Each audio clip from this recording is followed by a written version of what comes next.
Advaitam Parijana Sahitam Krishna Chaitanya Devam Shri Radha Krishna Padan Saguna Lalita Sri Vishakhavitamscha He Krishna Karuna Sindhu Dinabandhu Jagatpate Gopesh Gopika Kanta Radha Kanta Namastute Tapta Kanchana Gaurange Radhe Vrindavaneshwari Rishabhano Sute Devi Pranamami Hari Priye Vancha Kalpatarubhayascha Kripa Sindhubhya Evacha Patitanam Pavanebhyo Vaishnavebhyo Namo Namaha Jai Shri Krishna Chaitanya Prabhu Nityananda Shri Advaita Gadadara Shivasadi Gaur Bhaktavinda Hare Krishna Krishna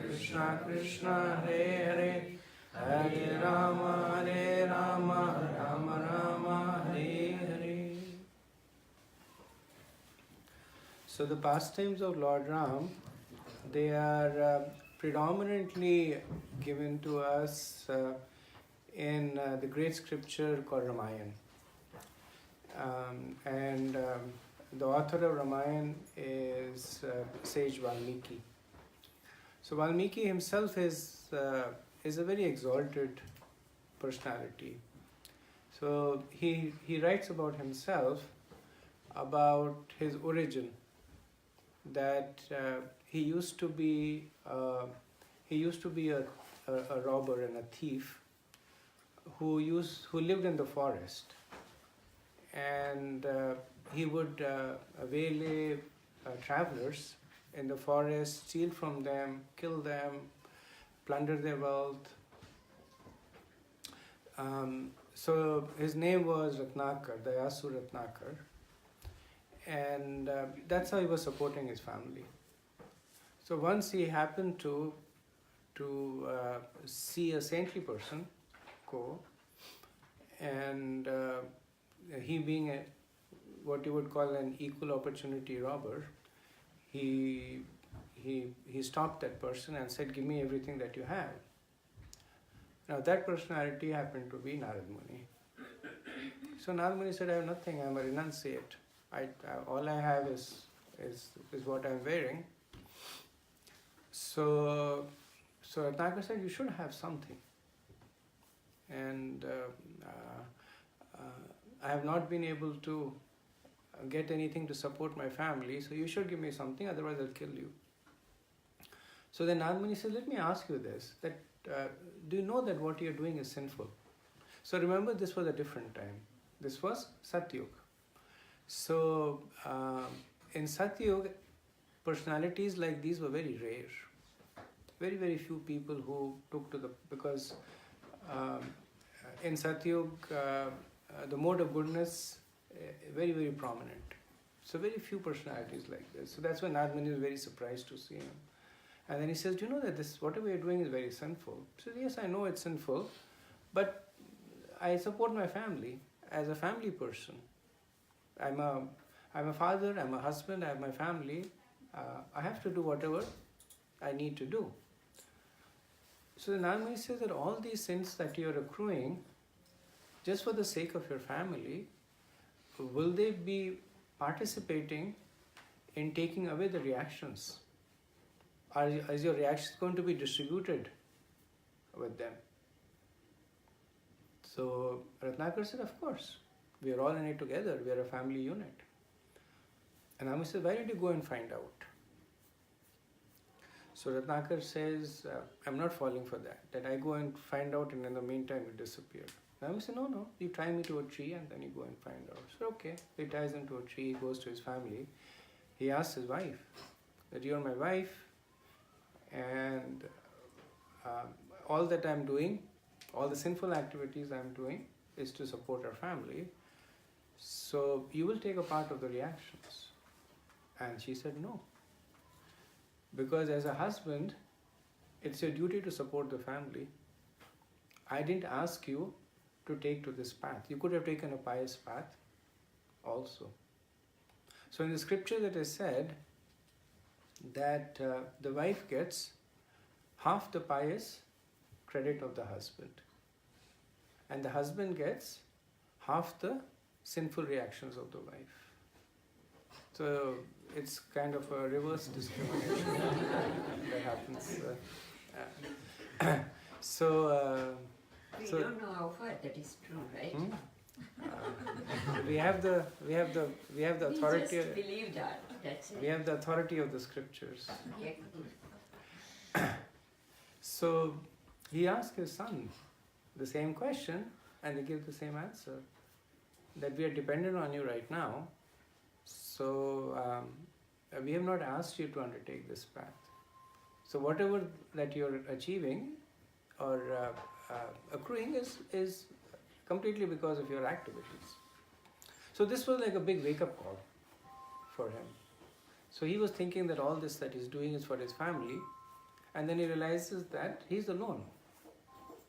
So he goes back to Narad Muni, and Narad Muni is patiently waiting. Narad Muni is a great yogi. He could have disappeared anytime he wanted, but he's patiently waiting for him. And then he says that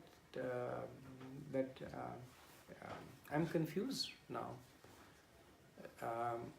That all these activities that I was doing, and then he's thinking of all the sinful activities that he's done. And he's saying that only I have to bear all the reactions to it. I don't know how many lifetimes I will have to undertake to suffer for these.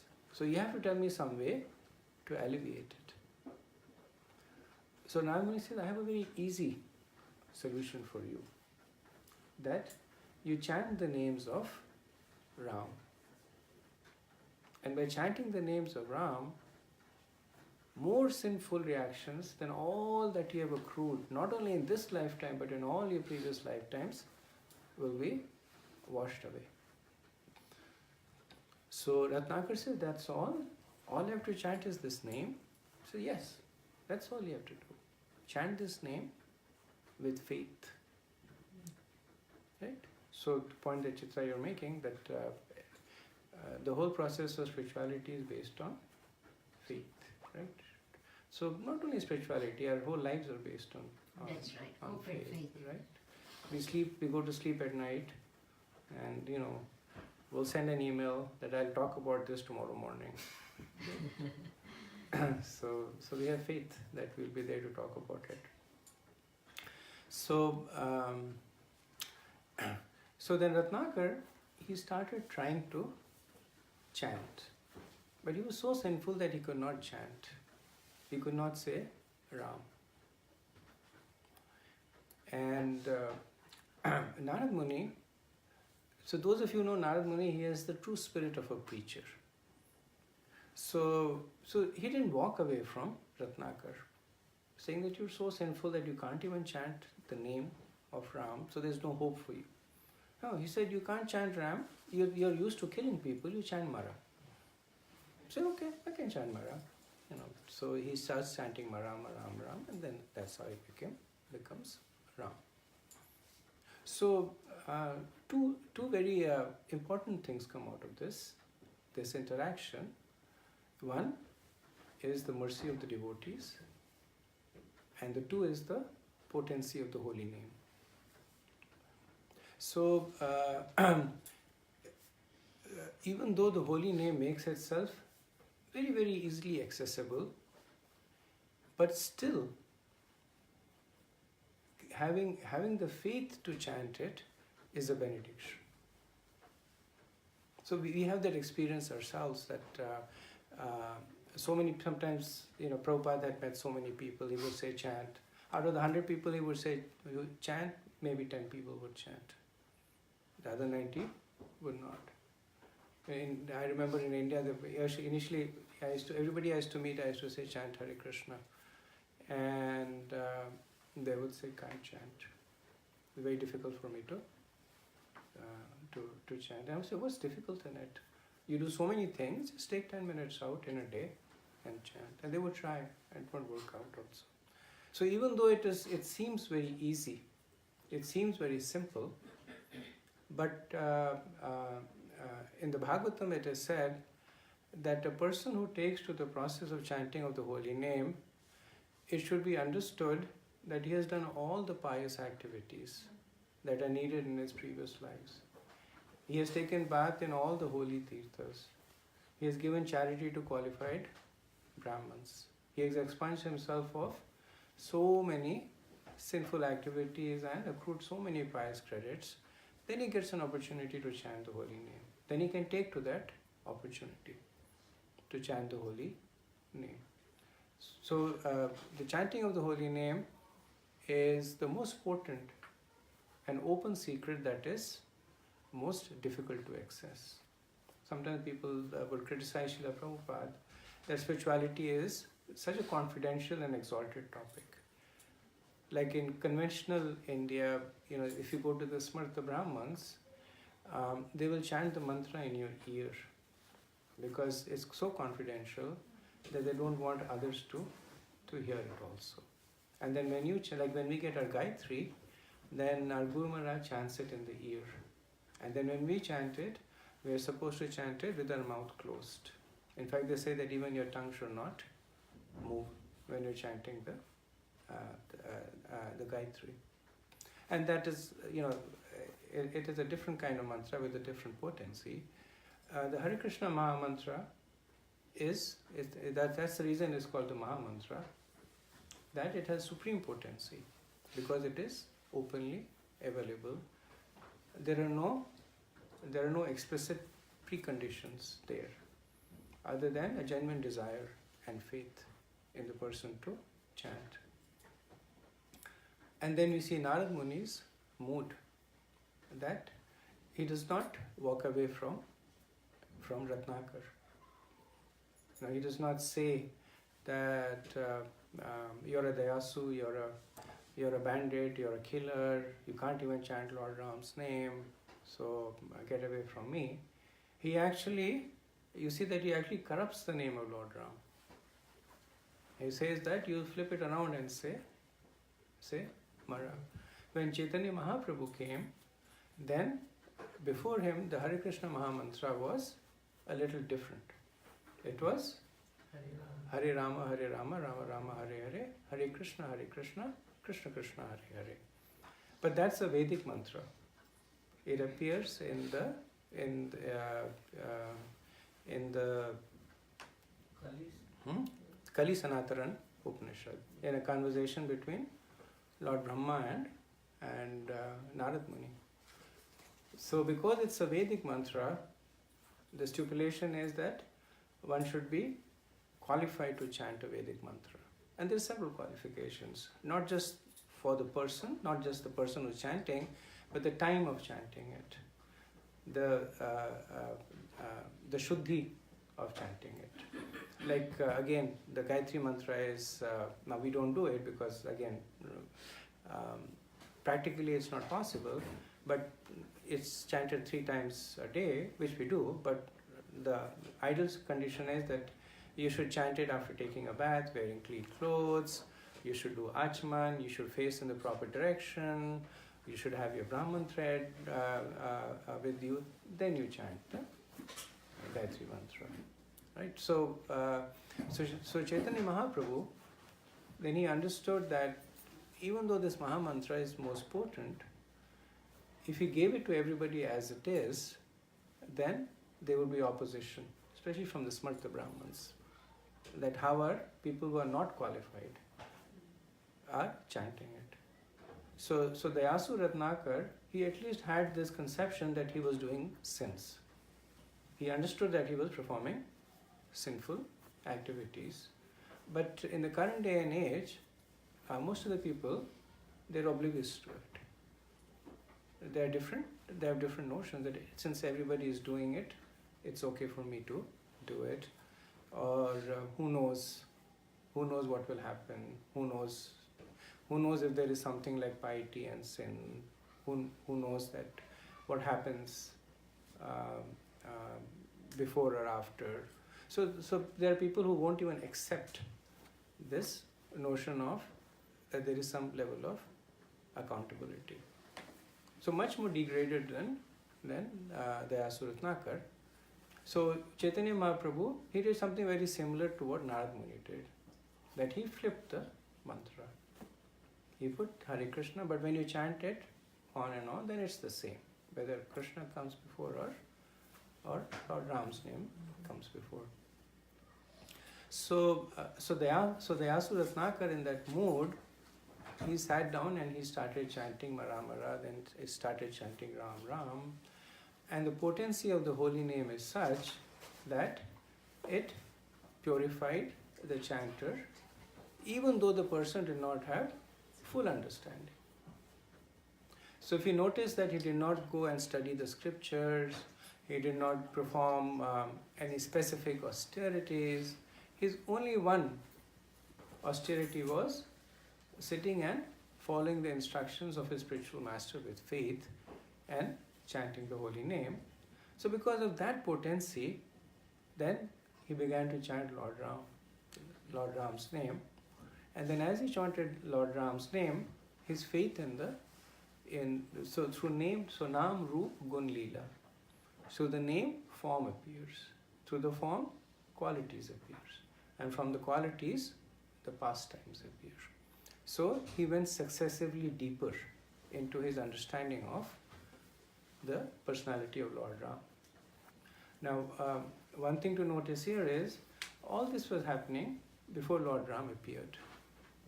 Because this was happening in the Satyuga and Lord Ram appears in the Treta Yuga. Right? So the understanding is that just like Lord Ram's names is eternal, Lord Ram's pastimes are eternal, they're always there. They manifest at some time and they become unmanifest at some time. And which is logical, because some people say that Krishna was born 5,000 years ago. Who was God 6,000 years ago? So it was still Krishna. But he was performing different pastimes. So his pastimes are eternal, they're cyclical, they happen over and over again. Sometimes manifest, sometimes they are prakrit and sometimes they are aprakrit. But in itself they are nitya, they are eternal. So for 60,000 years, Ratnakar, he sat and he meditated on the name of Lord Ram. And then Narad Muni came by after this time, and then he saw that Ratnakar was completely covered in a mound of termites. And not only was he covered in the mound of termites, the termites had actually eaten away his body. So he had no flesh, he was just bones, and his life hairs was being sustained by his chanting of the holy name. So then at that time, Narad Muni, through the water in his kamandlu, he dissolved the mound of the termite mound, and Valmiki appeared. So Valmiki literally means one who is covered with termites. And he appeared as he appeared into external consciousness as a very exalted sage for obvious reasons, that he was performing austerities for 60,000 years, meditating with unbroken attention on the holy name. And he established his ashram on the instructions of Narad Muni on the banks of the river. No, I forget the name of the rivers. So sometimes later on, Lord Narad appears again to see how everything was going with him. So then Valmiki asks him this question, that can you tell me, can you describe a character to me who is perfect in all respects? And the reason that Valmiki asked this question is because he has the same mood as Narad Muni, which is to benefit people in general. So where he was coming from is that people consider God to be perfect. Not only do they consider God to be perfect, they expect God to be perfect. So when they see perfection in God, maybe it inspires awe and reverence in them, but it does not really inspire a desire for them to be like that. So they say that he's God. God can be perfect. I am human. What's this saying that to err is to be human, right? And there's what is it? To forgive is divine. To err is human. Or they say that the human being is a collection of frailties, right? So they basically take shelter of that this is God. God is superhuman. God is perfect, but I am not God, which is a good conception. You don't want to be God, but it generates a sense of complacency that I am fine wherever I am. So Valmiki asked Narad Muni that is there any person who is perfect in all ways? So Narad Muni asked, what do you mean by perfect in all ways? So Valmiki at that point, he inquires about 16 characteristics that is the person is he perfectly established on the path of truthfulness? Is he perfectly established on the path of charity? Is one who is perfectly established on the path of chivalry? So all like Viryavan, Charitravan. So he talks about 16 qualities. And Narad Muni says, yes, there is such a person. And the name of that person is Lord Ram. And more about him will be revealed to you in the near future. So very soon after Narad Muni goes, Lord Brahma personally appears. And he reveals to Valmiki the details about the pastimes of Lord Ram, which Valmiki then recalls in Ramayana. So it's interesting to note that when Valmiki himself shares that when he's recording this, he's not sure about the title of the book. So he says that maybe I should call it Paulastya Katha, because in the Ramayana, as much about Lord Ram is written as Paulastya is another name for Ravan. Ravan is a descendant of Pulastya Rishi. Right? Pulastya's son is Vishrava, Vishrava's son is Raman. So Pulastya Vada. So maybe I should call it Pulastya Vada.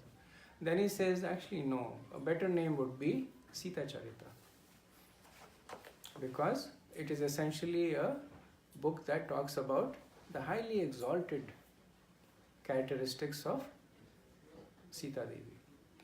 And then finally he settles, he says, I'll call it Ramayana. Ayan means resides. Ramayana means, so Lord Ram resides in the words of Ramayana. So finally he called it Ramayana.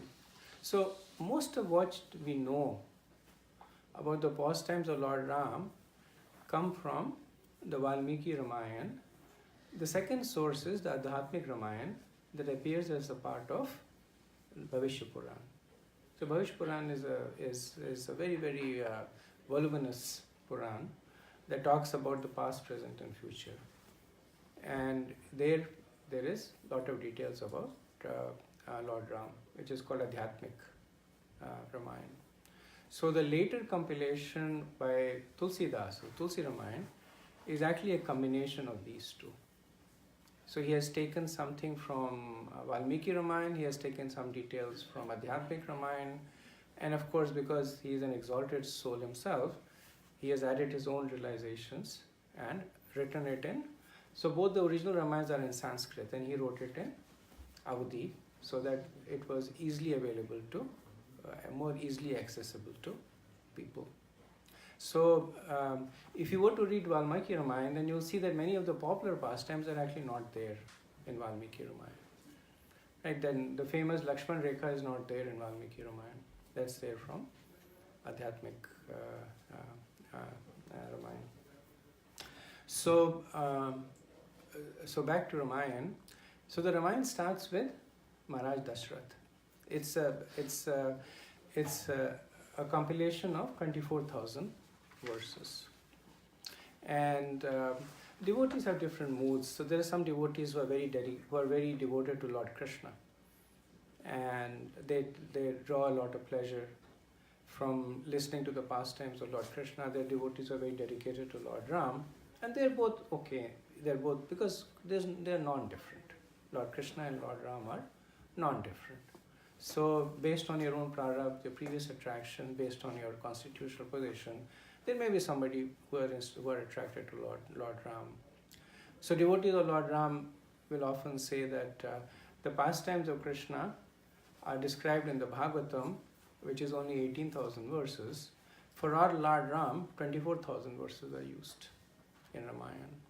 And really speaking, the Bhagavatam is not just Krishna, it is Das Avatar.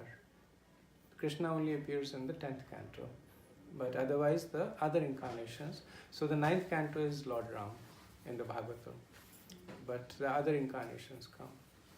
And the entire Ramayana is just Lord Ram, 24,000 verses.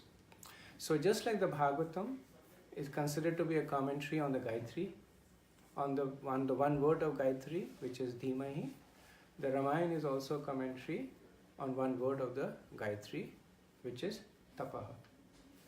So on the process of meditation there. So take a pause over here, see if there's any comments. Anybody would like to share anything? Isn't it that Lord Rama was, he came before Lord Krishna came, but the book is first Krishna and then about Which Rama. book? You said Ramayana, just first 10 chapters are on Krishna, and then chapter 10 to Bhagavatam. That's the Bhagavatam. Oh, I see. Ramayana is all about Lord Ram. Lord Ram. So Krishna comes in the Dwapar Yuga. He comes about almost more than 1 million years later than Lord Ram.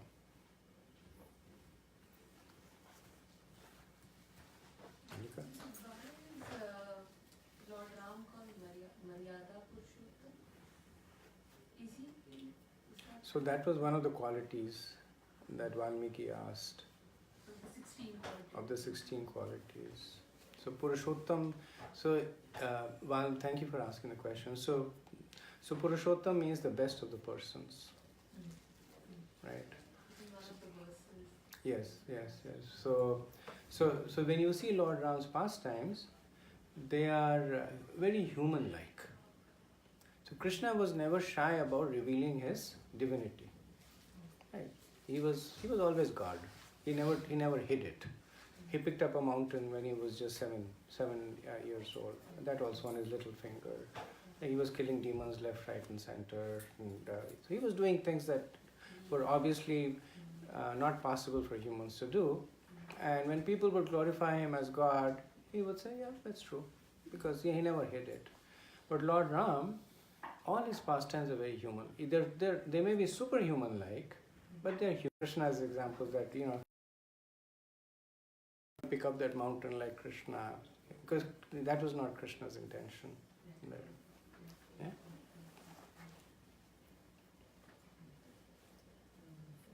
So here Maryada means like respectful. Maryada. What did you say? Maryada means respectful. It's like, What does Maryada mean? It's a good question. Does anybody know what Maryada means? Because in Telugu we call In respect. Telugu it is respectful. Yeah. It's respectful.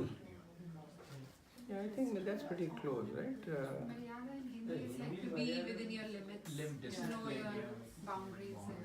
To act. Maryada. Maryada. To act within Maryada todna mat aisa. Lord Ram is one ek patni vrat, right? So because of that he was called Maryada Purushottam. Yeah. One of the reasons. One of the Yeah. Qualities. Because of his good qualities. Because of his good qualities, exactly. Yeah. Ramayana starts with Lord Dashrath, who is the emperor of the world, and the ruling out of Ayodhya. So Ayodhya is his kingdom. Ayodhya means, Yodha means warrior. Ayodhya means one that cannot be conquered. So it was unconquerable under the rule of Dasharath. And Dasharath was such a powerful king that even the Devas would come and ask him for help. So he was given the name Dasharath because Dasa means 10 and Rath means chariots. So it is said that when Dasharath was in battle, then it would appear that he's attacking from all the 10 directions because he was so skillful in battle, and because he was very pious, his whole kingdom was flourishing under him. But he had one grievance, that he didn't have a child. So Maharaj Dasharath had 4 principal wives, and then it is said that he had 350 wives. Now, how he got 350 wives is not given in Ramayana, but it's given in one of the other Puranas, that this is also the time when Parshuram had taken the vow to exterminate all the Kshatriyas from the face of the earth. So Lord Parshuram would have his Parshu, which is his axe, and he would travel around looking for Kshatriyas to kill. But Parshuram was also a Brahmin, and as per the Brahmin code of conduct, there are times when you cannot attack another person. When the person is sleeping, when the person is incapacitated, when the person is mentally not there, or the person is getting married. So whenever Dasharath would find out that Parshuram is heading his way, he would start getting married at the time. So the Parshuram would come, check out Ayodhya, see that Dasharath is getting married. He would take out his iPad, say, come back again. He would come back again. Again Dasharath was getting married. So 350 times he must have come to Ayodhya, and then finally he gave up on Dasharath. But he had 4 principal wives, but no children. He had one daughter by the name Shanta, but he had also a friend from the king of Anga by the name of Ramapad, who was childless.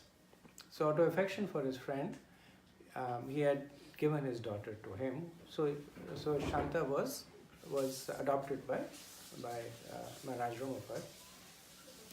So because of this, Dasharath was unhappy. And not only unhappy for himself, but also for his kingdom, because the duty of a king is to also have a successor to take his position, so that the people are taken care of. So one day his charioteer, Sumantra, so he came to him and he said that I wanted to share with you a very ancient conversation in Anant Samhita spoken by the great sage Sanat Kumar. And then he shares the conversation with him about the prophecy of the appearance of Lord Vishnu.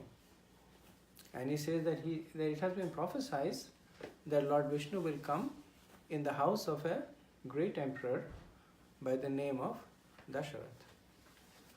And these are the details. So some of the details that he gives him is that the king should request his son-in-law to perform a yajna. So his daughter being actually brought up as the daughter of Maharaj Ramapal, so Maharaj Dasharath goes to the kingdom of Maharaj Ramapal, and after the initial pleasantries, he asks him that, is your daughter, which is his daughter, is your daughter doing well? Is she married now? He said, yes, she is married.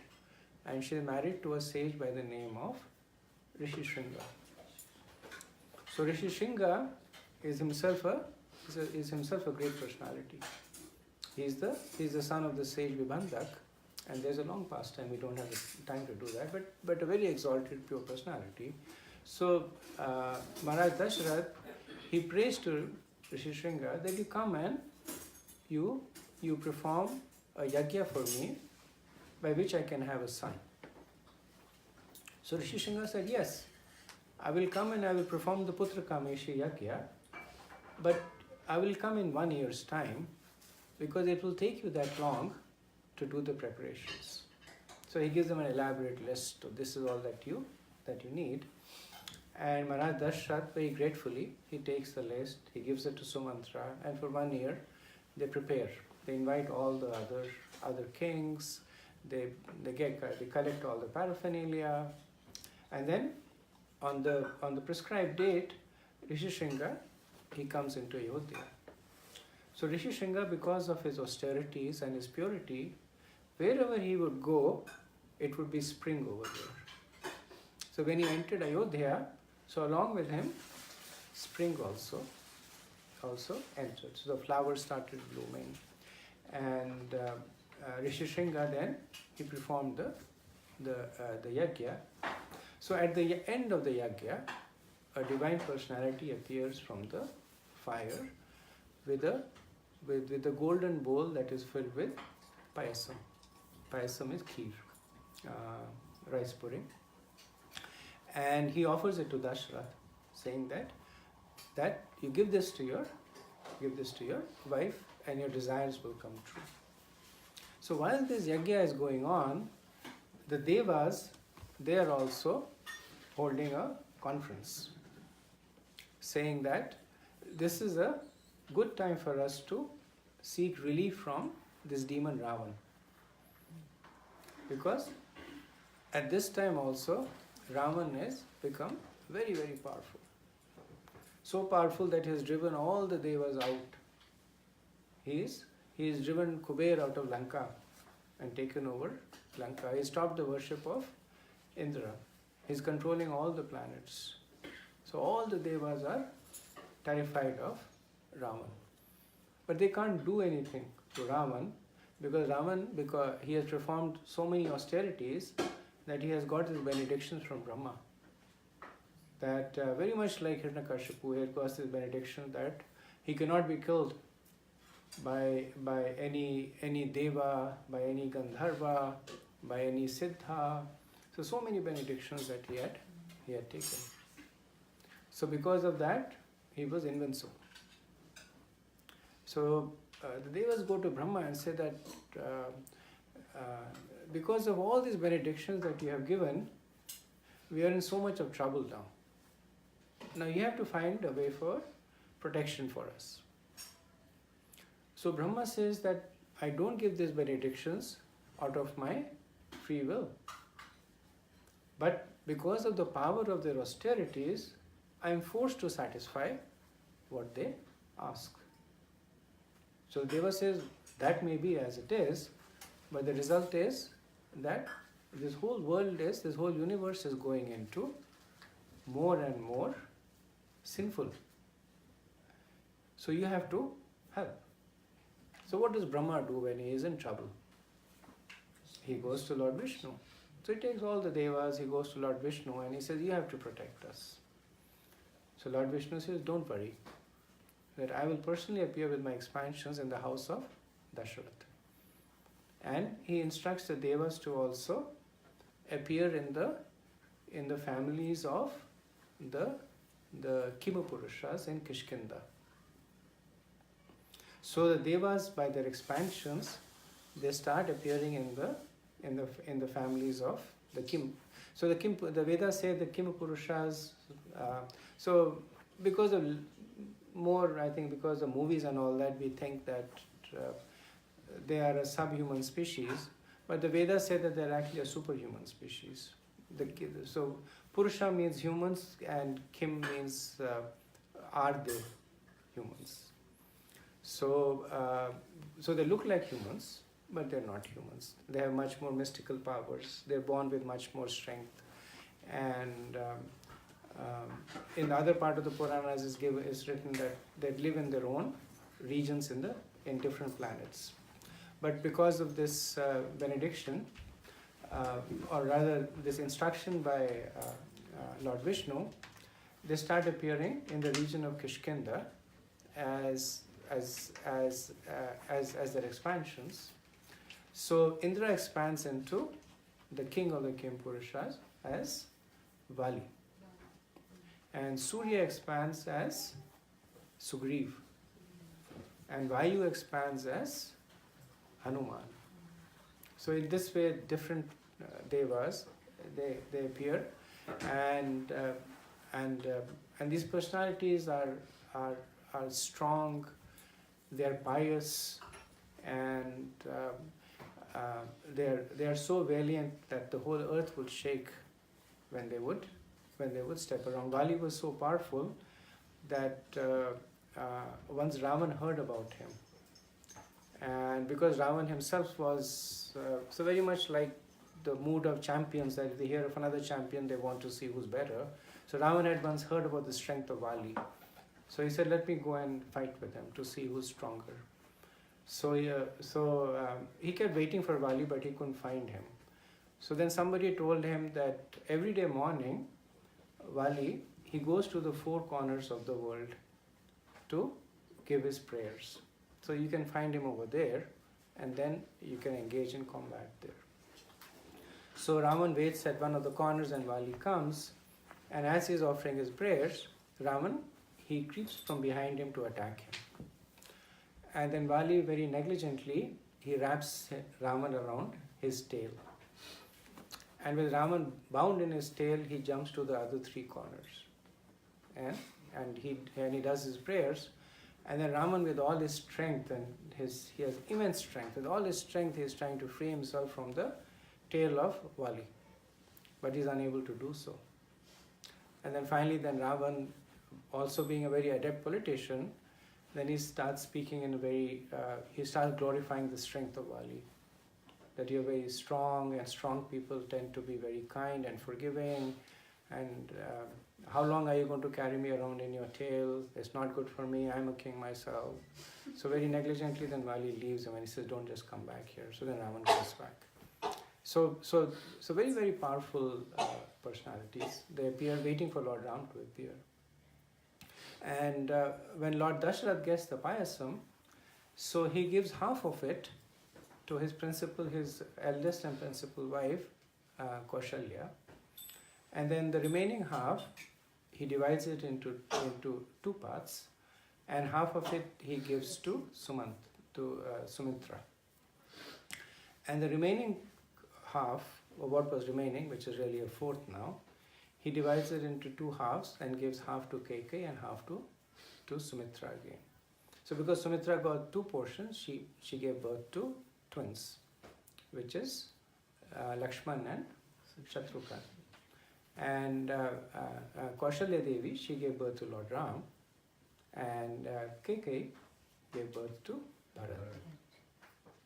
So in this way, these four young princes, they appear in Ayodhya, and they appear in they brighten not only the palace of Maharaj Dasharath, but they brightened the entire Ayodhya.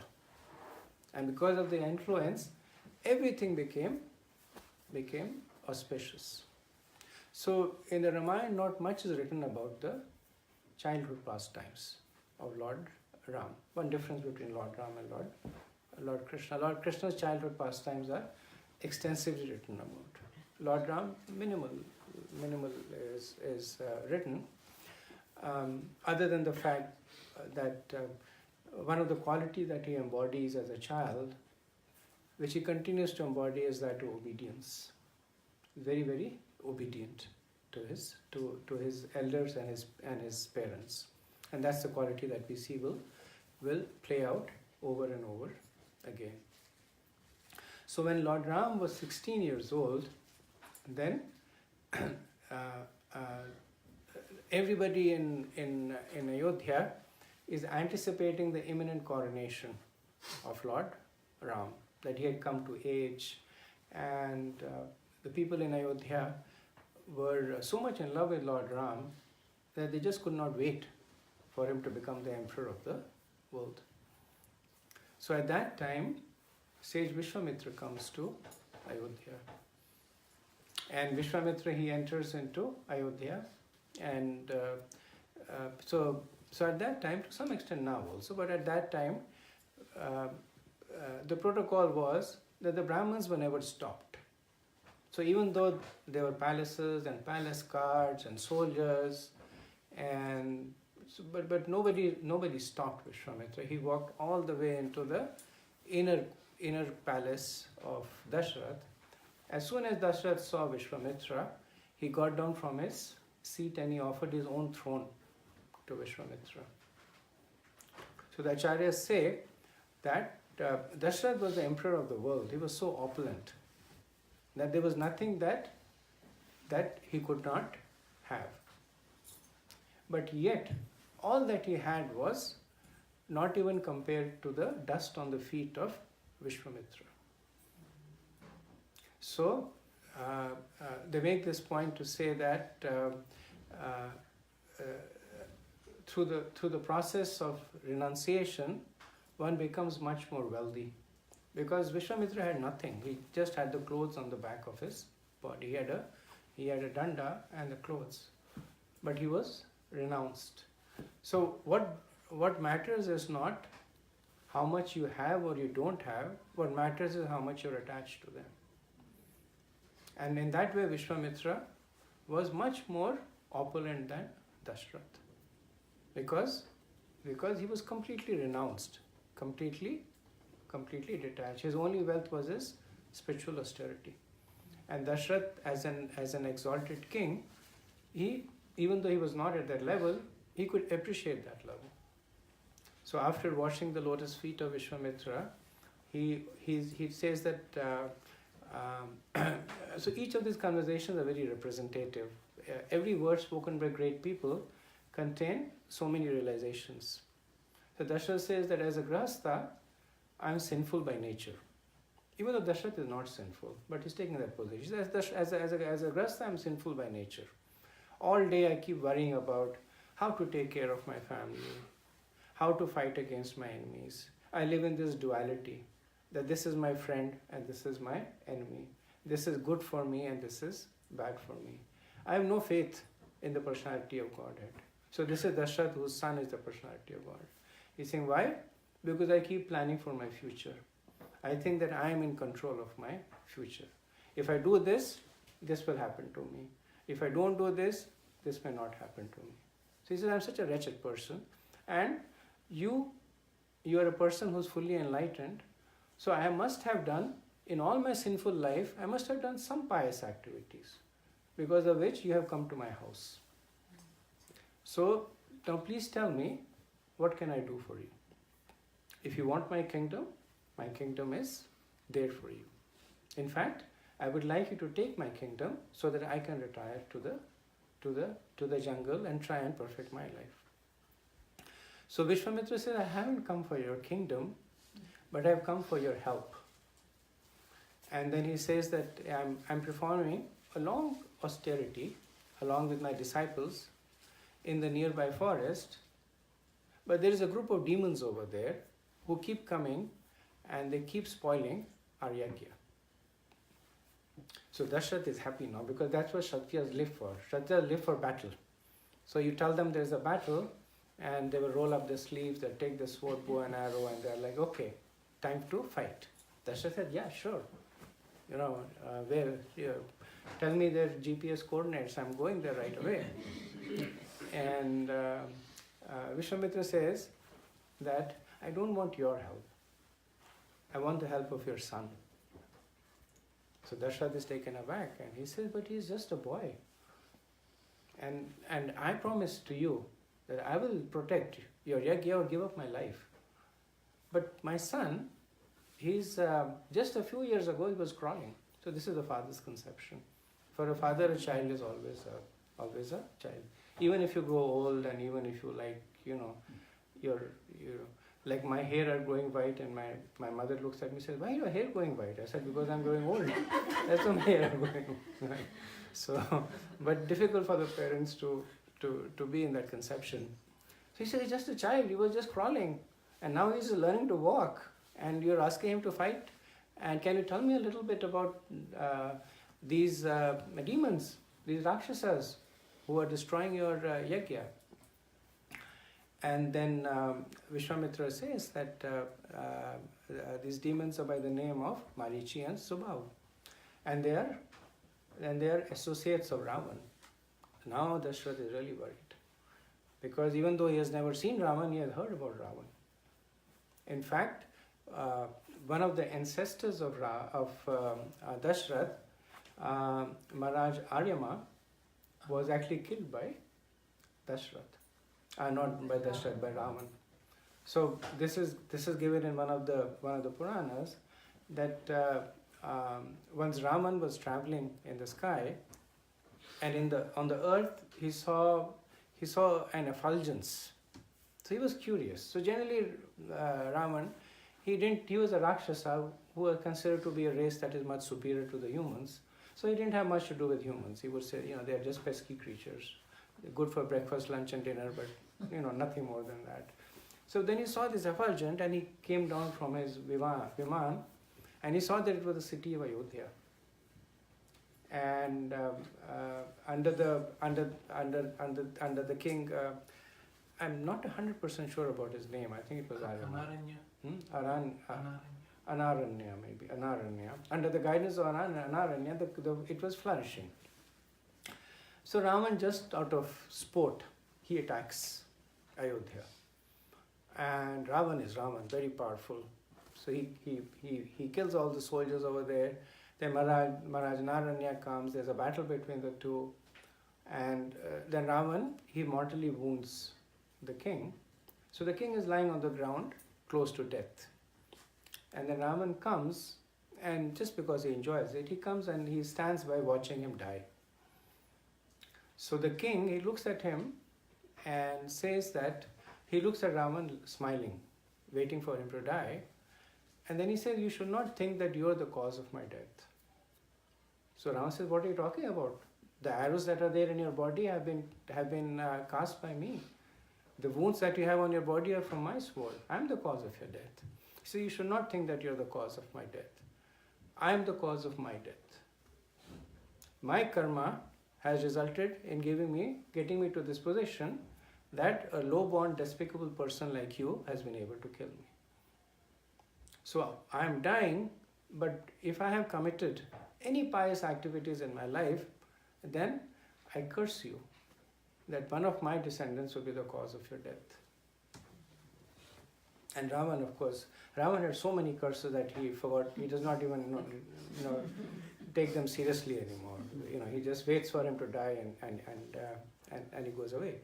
So Dashrath is aware of Raman, Raman's power, his potency. This is an associate of Raman, big trouble. So now he's really worried. So he tells Vishwamitra that ask for anything else. So Vishwamitra is famous for having a short temper. Not as short as Durvasha, but on the shorter side. So he says that just now you were sitting over here, you were making all these big claims that my life is there for you, my kingdom is there for you. Now when I've asked you something, now you're just changing. What kind of a person are you? You have no integrity. So at that time, the Kul Guru of Dashrath, who's sage Vasishta, he intervenes. So for those of you who have read Mahabharata, so there is a lot of history between Vasishta and Vishwamitra.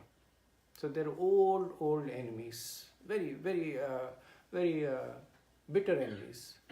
Vishwamitra kills all the sons of Vasishta. Vasishta kills all the sons of Vishwamitra. And there's in fact Vasishta is the reason that Vishwamitra became from a king to a rishi, to take revenge on Vasishta. But Vasishta is so liberated that at that point he intervenes, and then he starts glorifying Vishwamitra. He says, who do you think is talking to you right now? This is a Brahma Rishi, this is Vishwamitra.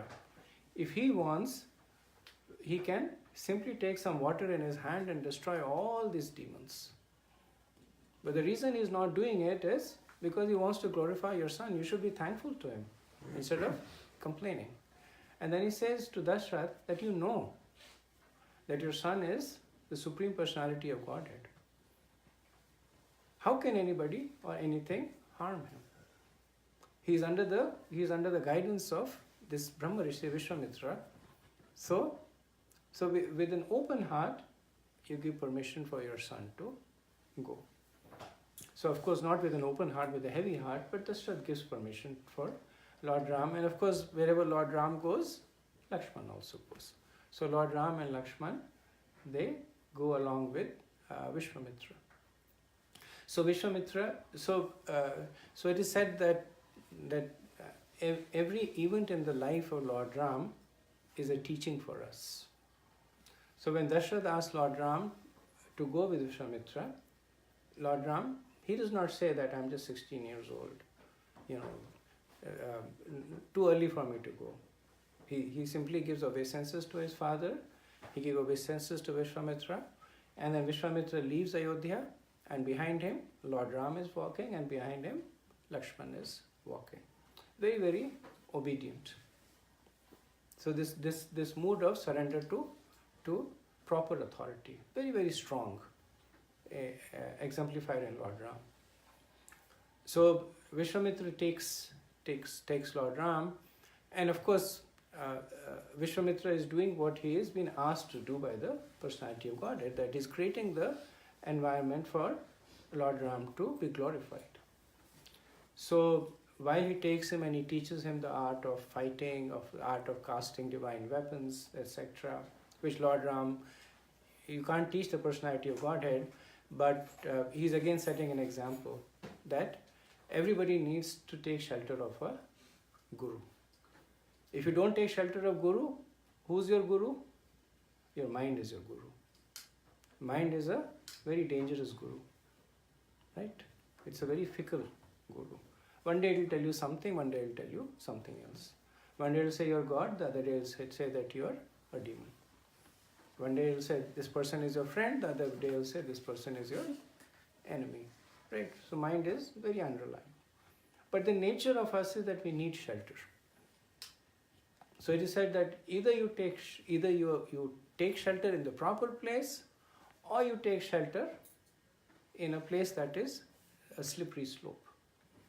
So Lord Ram, even though he is the personality of Godhead, he is Adi Guru. He is the Guru of everybody. To set an example, he takes shelter of Vishwamitra.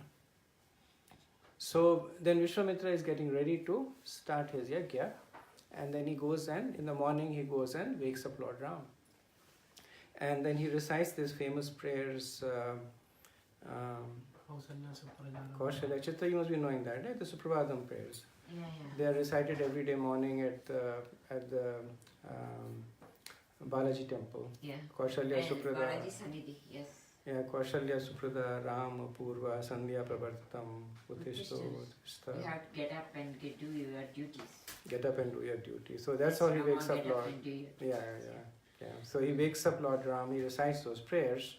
So the Suprabhatam prayers actually, they're chanted in quite a few temples. When I heard them chanted at the Balaji temple, they're very beautiful over there, but they chanted in a lot of temples. And later on they become template prayers because they replace the name of Kaushalya's by the other, like if it is a temple of, if it is a Kartik temple, then they will say, O son of Parvati, get up. Or so different temples, different deities, but the prayers are essentially the same.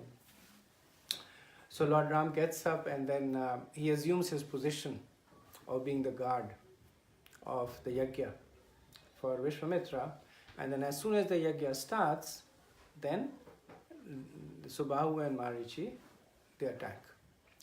Now, so Lord Ram, with an arrow, he kills Subahu, and with another arrow, it hits Marichi, and Marichi goes far, far away by the force of the arrow, and he falls down there. Now, I don't know how accurate this is, but according to some, he falls into a place that later became Mauritius. So, but by the influence of that arrow, Marichi realizes that this is not an ordinary person. So when he falls down, he gets up, he brushes himself, he establishes hermitage over there, and he becomes a sannyasi there. So Marichi is very powerful. And he says that this small 16-year-old boy, by one arrow, he has done this to me. So what am I? So he gets a sense of his own frailty, of how vulnerable he is. So he's saying that all this I have, this faith in my own prowess, the faith in my strength, is negligible. So better for me to surrender. So he prepares his kuti over there, he starts performing austerities over there, and his descendants become the Mauritians over there, which is not in our mind, He of course. wised up. Huh? He wised up. He wised up very quickly. So in the meantime, the mother of these two brothers, who is Tatak, and she's a very powerful Rakshasi. So there's a history to her given in Ramayana also. She used to be a yaksha, and because she was cursed by Agastya Rishi, so she comes, and with anger, she attacks Lord Ram.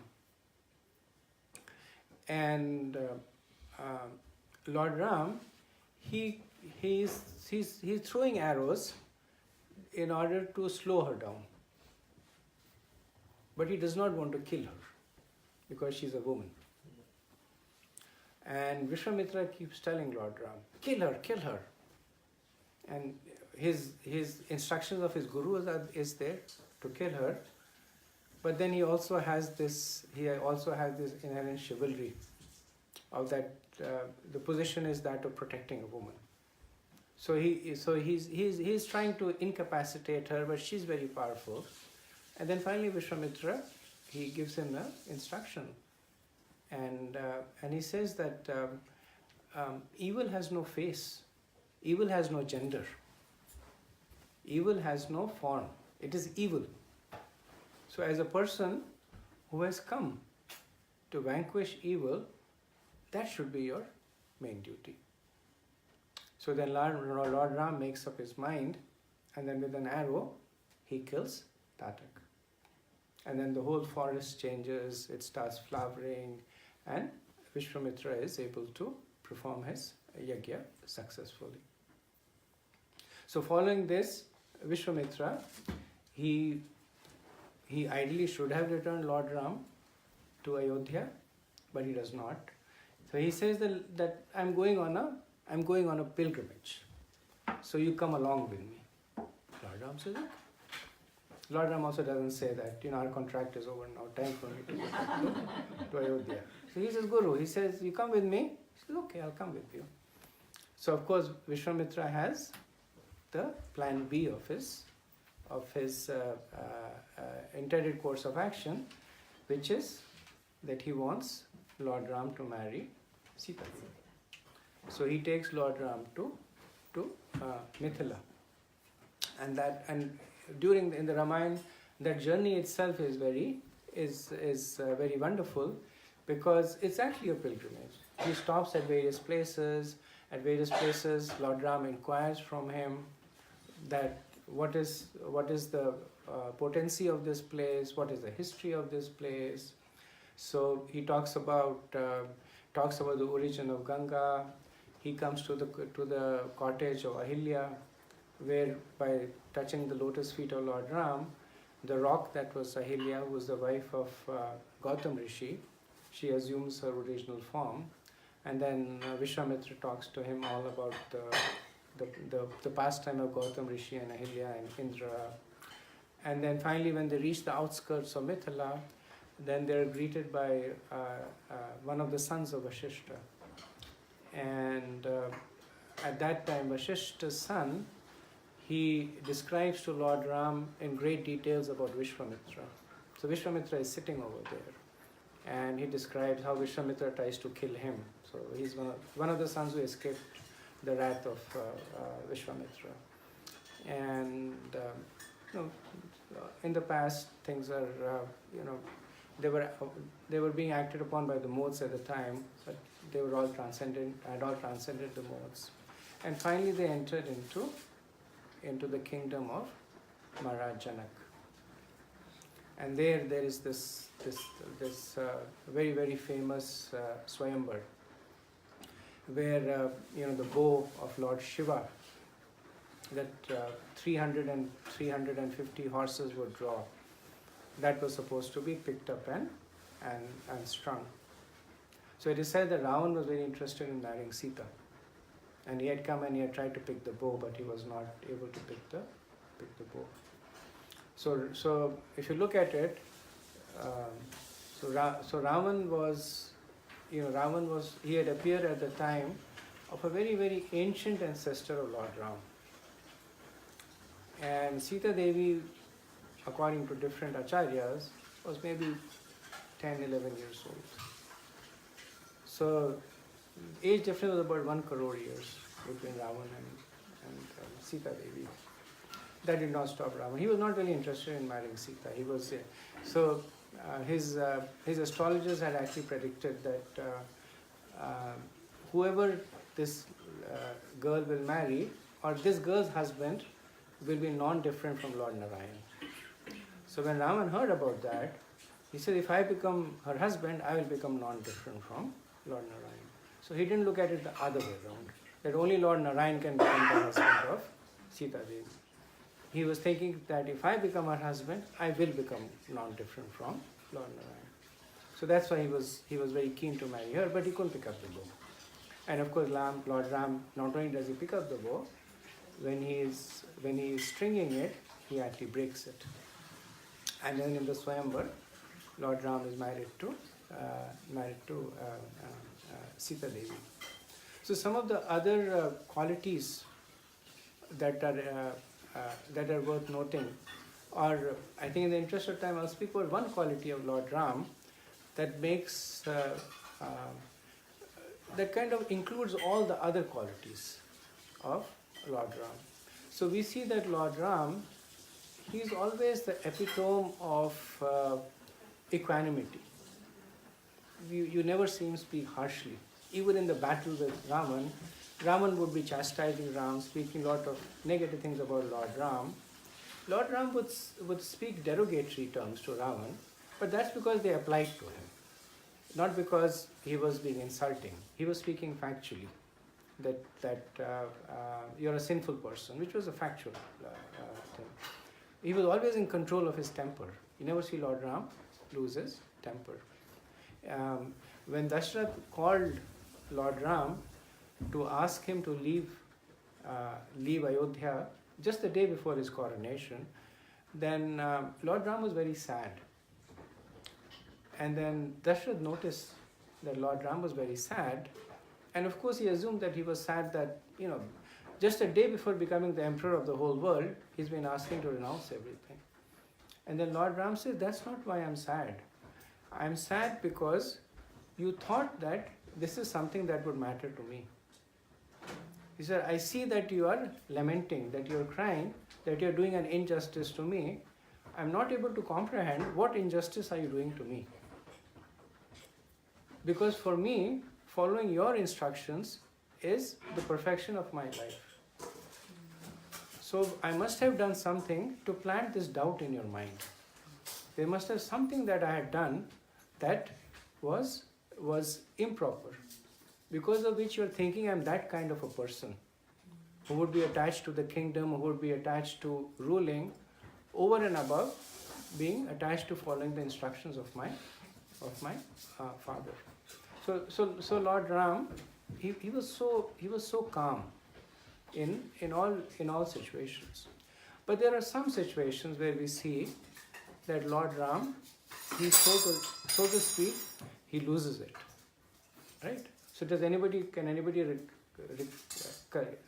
when was it? It was when they wanted to cross the Sagar and he was going for the Lara. Right. So that time he performed, requested him to give the way to him, but that time he takes the bow and arrow. And he becomes angry, right? Just by his glance, the ocean starts becoming hot. There. Thank you. Prabhu? I heard that he lost when Sita was gone and he was mad too. Correct.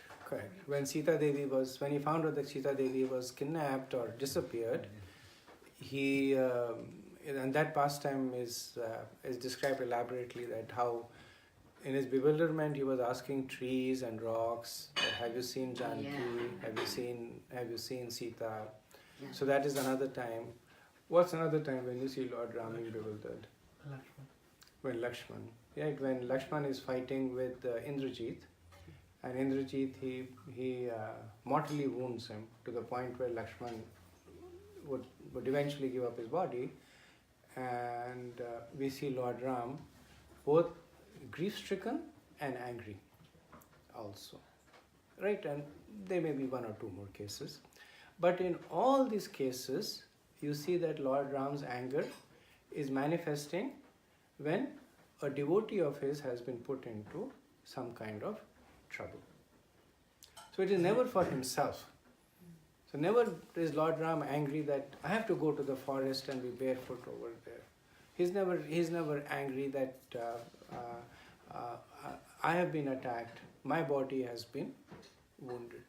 So that is this intense love for his devotees. That is the overwhelming quality of Lord Ram. All the other qualities, they are subservient to it. So Lord Ram is Maryada Purushottam. He is completely established in being equipoised, in being non-dual. But when his devotee is in anxiety, all of that are seconded there.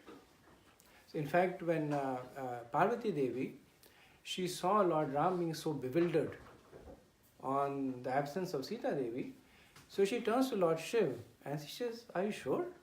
This is the personality of Godhead? He's moving around like a common madman, calling Sita, Sita, Janki, Janki. And she's like, when I went, you never did anything like that. And you're Mahadev, and you're saying he's your worshipable Lord? So Lord Shiv says, trust me, he's the personality of Godhead. And then Sita, Parvati Devi says, okay, and then she looks a little bit more, she says, nah, could not be. Lord Shiv says, trust me, he's the personality of Godhead. Parvati says, okay, I believe you. And then she does what most wives does is, she does not believe him. So she assumes the form of Sita Devi.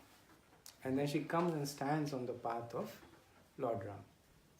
So Lord Ram looks at her and then he says that, my obeisances to Parvati Devi. And he moves on. And then Parvati Devi comes back to Lord Shiv. Lord Shiv says, where have you been? She says, nowhere, I was just out. So Lord Shiv says, no, I know where you have gone. And in some versions of the Upapurans, not in the Purans, it's written that because of that offense, Lord Shiv, he refused to accept Parvati Devi as his wife after that. Because Lord Ram, when he sees Parvati Devi, he says Mata. He says Mata Namastatu. And he says that if my worshipful Lord has addressed you as mother, you have the position as my mother. So you cannot be my wife. So then after that, there is the Sati pastime. She gives up her body. She comes back again. But this is not there in Ramayana, or it's not there in Valmiki Ramayana. It's not there in the Adhyatmik Ramayana also. It's there in some of the Upapurans there. But this quality of Lord Ram's intense devotion is one that defines his divinity. Everything else that Lord Ram did was the perfect human. Perfect son, perfect king, perfect husband. Perfect husband, some women say, I don't think so. Because he put Sita Devi into a bit of anxiety here and there. But Sita Devi thought he was perfect husband. So we follow the path of Sita Devi. She thinks he's the perfect husband, so we accept him as a perfect husband. But everything is perfect. But when it comes to his devotee, then Lord Ram, he displays his Bhakta Vatsalya bhav. For his devotee, he will do anything and everything. He's Maryada Purushottam, but he killed Bali hiding from a tree. Right? Why? For Sugriv. Sugriv was his devotee, he was praying, he was in anxiety. And of course, Lord Ram, he could have killed Bali in any way he wanted, but he wanted to honor the benediction that Bali had received from Brahma. That Brahma had given Bali this benediction that anybody who comes in front of you and fights with you, you will get half his strength. So that's why Lord Ram kills him from behind. So only in the connection of his devotees, and when Lord Ram is ready to end his pastimes. So Lord Ram, so he had appeared in the Treta Yuga when the average lifespan of the humans was 10,000 years. So Lord Ram was so much absorbed in the mood of reciprocating with his devotees that he lost track of time. So instead of 10,000 years, it went 100 years, 200 years. So after 11,000 years, the Devas started getting a little anxious. That okay, he has come, he has killed Raman, so we are fine now. But he's not going back. He's just hanging out over there.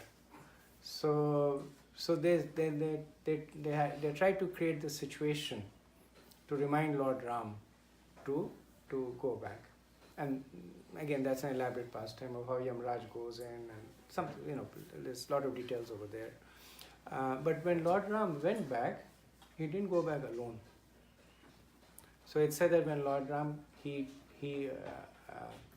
when he took this sankalp, I'm ending my earthly pastimes and I'm going there, each and every person in Ayodhya went back with him. So he went to the banks of the Saryu river. He asked all of them to enter into the river. And as they entered into the river, the chariots from Vaikunthas came, and not only each and every resident, but each and every living entity, a dog, a cat, an insect. So Lord Ram was so attached to those who were around him that he took all of them back with him to Godhead.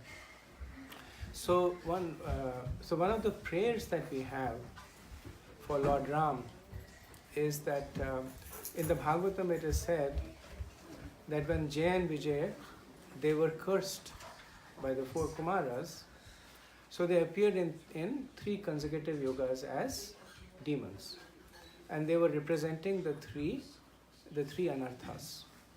So when they appeared as Hirnaksh, the 6 anarthas, when they appeared as Hirnaksh and Hiranyakashipu, they were so Hirnaksh was very greedy. So that is greed. He used to steal gold. Hiranyakashipu was Kam, Krodh, Mad, Lobh, Moh, Matsarya. So Hiranyakashipu, I forget what his anartha was. Ravan's anartha was lust. That he was very lusty. And that's how he got into trouble, that he kidnapped Sita Devi. Before Sita Devi, he had kidnapped so many women. He had violated so many women. So the nature of lust is that it manifests in many ways. So Ravan had 10 heads, and he had this benediction that any one of his head got cut off, the head will manifest again. So that's the nature of lust. So we control lust in one way, it manifests in another way. We say that okay, we won't run after money, we may run after power. We say we won't run after power, we'll run after fame. We say we won't run after fame, so we'll say we'll run after followers. So the nature of lust is that you control it in one way, it manifests in another. Ravan just had 10 heads. The demon of lust in our heart, it has millions of heads. So our praise to Lord Ram is that just like he killed Ravan, who is the personification of lust, may he also kill the demon of lust that resides in our heart, so that we can get purified to serve him and his devotees. Sri Ramachandra ji ki Jai. So we'll stop here and we'll have the nursing day. Kirtan. Srila Prabhupada ki Jai.